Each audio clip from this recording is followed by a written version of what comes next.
Today I'm going to explain why a pamphlet written by this guy in 1784 might explain your kids' crappy attitude. Specifically, their crappy attitude in the morning because you forgot to turn your clocks forward. Well, to be perfectly fair, it's not all Benjamin Franklin's fault. He just floated the idea in an article titled An Economical Project. It was actually a London builder, William Willett, with his more specifically titled Waste of Daylight in 1907, that proposed advancing clocks 20 minutes on each of 4 Sundays in April and then moving them back by the same amount on 4 Sundays in September, that really started the legislative push for what we know now as daylight saving time. The first nation to actually adopt such a policy in law was Germany in 1915, followed by Great Britain in 1916, and then the US jumped on board in 1918. But why, and why then? I mean, there have been many arguments for and against, and you might be very surprised on who was in favor of it, but I guarantee you will be interested in who opposed it. But let's start with the arguments in favor. One argument was reducing energy costs. After all, the sun provides its light and energy for free. Why not get as much out of it as we can before relying on fuel or electricity? And that certainly made sense on some level because this was right around World War I, and a lot of these countries were engaging in rationing, so that was a significant consideration.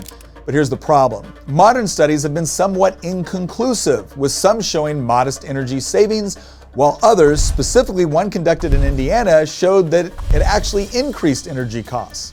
There were also health professionals that advocated for the shift because they saw it as an opportunity for people to get out of the house and engage in exercise. But again, new studies are showing that there's been an increase in distracted-related accidents, car crashes, and even deaths as a result of tired people making avoidable mistakes on those 2 days a year. In reality, one of the biggest advocates in the US was none other than the Chamber of Commerce.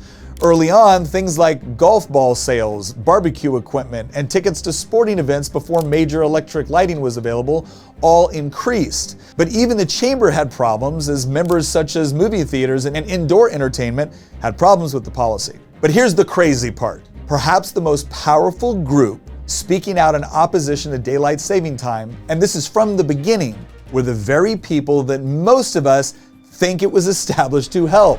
That's right. Farmers. Farmers never supported daylight saving time because it actually made their lives harder. Honestly, if you think about it, it kind of makes sense because it's not like farm animals watch the clock. But today, perhaps one of the biggest opponents against this policy that I know is my wife, who has insisted that I carry legislation to end standard time in Virginia, which I have attempted to do, but unfortunately with not much success. But with studies starting to demonstrate more costs than benefits, it may be time to try and once again convince politicians that our clocks are yet one more item in our lives they should stop messing with.